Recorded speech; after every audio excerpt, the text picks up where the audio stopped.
Welcome back to Optin influencers. आज की video में मैं आप लोगों को पैराग्वे के नए बिटकॉइन बिल के बारे में बताने वाला हूँ। क्या क्या बोला गया है उसमें और क्या क्या बातें हैं जो अफेक्ट कर सकती हैं बिटकॉइन के प्राइस को लेकर फ्यूचर में। तो ये वीडियो पूरी देखिएगा एंड मेक श्योर करिएगा कि आप चैनल को सब्सक्राइब करके हमारे चैनल के मेंबर बन जाएँ।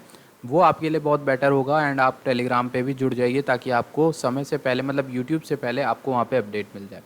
चलते हैं वीडियो के अंदर। सबसे पहले तो मैं आपको यहाँ पर दिखा देता हूँ कि प्रपोज बिल मतलब एक बिल जो है वो डाला गया है माइनिंग के लाइसेंसेस को लेकर और इन्वेस्टर की प्रोटेक्शंस को लेकर ये बिल बनाया गया है। और ये बिल जो है वो डाला गया है, किसको भेजा गया वहाँ पे, और वो अप्रूव हो जाएगा तो उसके बाद देखा जाएगा कि क्या होता है क्या नहीं होता है। मतलब ये जो बिल है ना, ये जो एल सल्वाडोर का बिल था जो लीगल टेंडर बनाने के लिए था, वो उससे अलग है ये बिल। उससे अलग कैसे? क्योंकि वो बिल जो था वो as a legal tender adopt करने के लिए था और वो छोटा भी था। बट इसमें काफ़ी ज़्यादा पन्ने, 34 पन्ने यानी कि 22 आर्टिकल दिए गए हैं, 8 पन्नों का पूरा बिल है। और इसमें कई सारी चीज़ें बोली गई हैं और ये बेसिकली रेगुलेशन लगाने के लिए है वहाँ पर। जैसे अगर इंडिया में भी रेगुलेशन लगेगा तो ऐसी कुछ इसी तरह का आपको बिल देखने को मिलेगा। इसीलिए ये आपके लिए इम्पोर्टेंट हो सकता है देखना। सबसे पहले मैं बिल की तरफ आपको ले चलता हूँ। बिल आपको यहाँ पर मिलेगा। ये रहा आपको बिल, देखिए इंग्लिश में ट्रांसलेटेड यहाँ पर पड़ा हुआ है और बहुत ही लंबा बिल है और इसको मैंने पढ़ा थोड़ा बहुत, तो कुछ की पॉइंट्स जो हैं वो आपको ऑलरेडी यहाँ पर मिल जाते हैं। और वो की पॉइंट्स क्या हैं वो मैं आपको इस वीडियो में बता देता हूँ। सबसे पहले आप देखो कि बिल का जो पर्पज़ है वो है रेगुलेट करना the activities of production and commercialisation of crypto currencies, यानी माइन हो रहे हैं जिस तरह से या बिक रहे हैं या फिर ट्रेड हो रहे हैं, उन सबको रेगुलेट करना और गवर्नमेंट ताकि उसको कंट्रोल कर पाए। The bill seeks to establish an application authority consisting of three entities that will control the public offering of digital assets, prevent money laundering, and supervise the country's electrical needs in relation to crypto mining. कि यहाँ पर जो control public offering यानी कि public को किस तरह से मिल रहे हैं क्रिप्टो, किस तरह से वो खरीद रहे हैं, वो सब हो पाए और मनी लॉन्ड्रिंग कम से कम हो पाए। जो भी रिसेंटली ईडी का केस हुआ था वजीर है इसके ऊपर मनी लॉन्ड्रिंग का, तो वो भी यहाँ पर कम से कम हो पाए। और those who wish to mine crypto currency, जिनको माइन करनी है क्रिप्टो करेंसी, उन्हें एक वर्चुअल एसेट का माइनिंग लाइसेंस अप्लाई करना होगा। और वो माइनिंग लाइसेंस आपको outside legal framework will be discipline via sanction, sanction के द्वारा 5E आर्टिकल में दिया गया है। और उसके लिए लाइसेंस आपको मिलेगा और उसके बाद पहले तो आपको गवर्नमेंट से लेना है, उसके बाद आपको एनर्जी कंजम्पशन वाले से भी लेना है। एनर्जी कंजम्पशन यानी कि अथॉरिटी आपको इलेक्ट्रिसिटी कहाँ से मिल रही है और कितनी इलेक्ट्रिसिटी आप खर्चा करोगे। The bill will set up monitoring and control mechanism for transaction involving virtual asset. Those who fail to comply with the transaction will be punished. जो लोग इन रूल्स का फॉलो नहीं करेंगे उन्हें पनिशमेंट भी मिलेगी। और मॉनिटर करेंगे, कंट्रोल करेंगे मैकेनिज्म, यानी जितने इतने लिमिट में बिजली बताई गई है या फिर जितने इतने लिमिट में माइनिंग बताई गई है उससे ज़्यादा अगर आप करोगे या उससे कम करोगे तो आपको पनिशमेंट हो सकती है। Bill will recognise virtual asset as mining as a new innovative and electro intensive industry, यानी कि एक नया टेक्नोलॉजी की तरह ट्रीट किया जाएगा। अच्छा, मैं आपको एक इंपॉर्टेंट चीज़ ये बताता हूँ। आर्टिकल 3 कहता है कि बिल जो है वो बिटकॉइन को एक जो लीगल टेंडर है वो नहीं बताएगा जो एल सल्वाडोर ने बताया। ये बिटकॉइन को एज अ प्रॉपर्टी एस्टैब्लिश करेगा पैराग्वे में, as it is defined in many other countries, reassuring that it can be officially bought and sold. यानी हमारे वहाँ जैसे प्रॉपर्टी होती है, गोल्ड सिल्वर कोई भी चीज़ ऐसी हो गई जिसको लिया जाता है, खरीदा जाता है, तो ये एक वर्चुअल एसेट की तरह ही वहाँ पर माना जाएगा।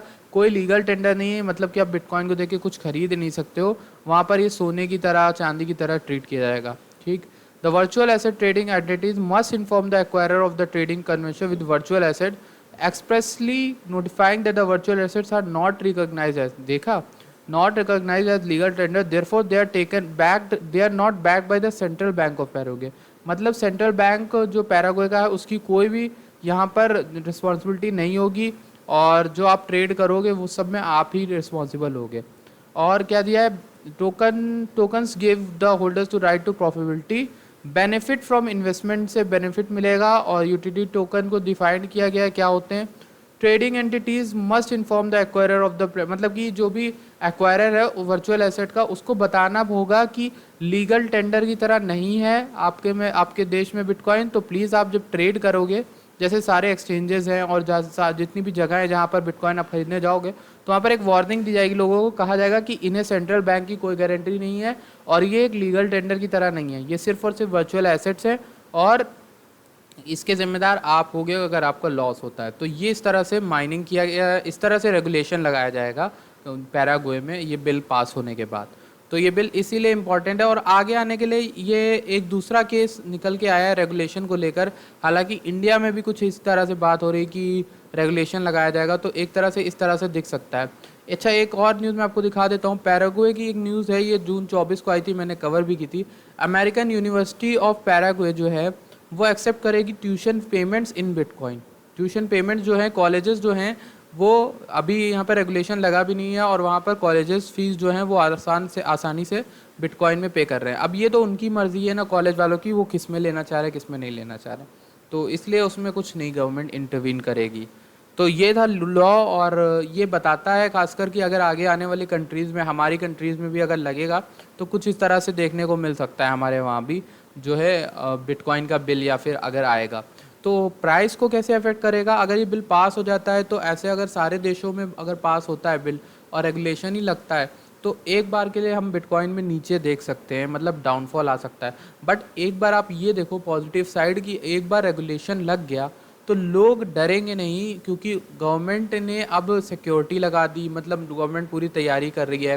हालांकि सेंट्रल बैंक नहीं करेगा, लेकिन फिर भी गवर्नमेंट ने अगर खुल के बात कर दी है इसके ऊपर कि ट्रेड अलाउड है, तो कई सारे लोग जो हैं वो करेंगे ट्रेडिंग। ठीक जैसे इंडिया में है कि अभी भी लोग डरते हैं कि कई लोगों को नहीं पता कि बिटकॉइन इलीगल है कि इलीगल है, तो कुछ लोग इलीगल ही समझते हैं। जब गवर्नमेंट ऐसे बोलेगी तो सारे देशों में जब बात होगी तो रेगुलेशन से फ़ायदा ही है, और लोग निकल के बाहर आएंगे जो बिटकॉइन में इन्वेस्ट करेंगे, क्रिप्टो में इन्वेस्ट करेंगे।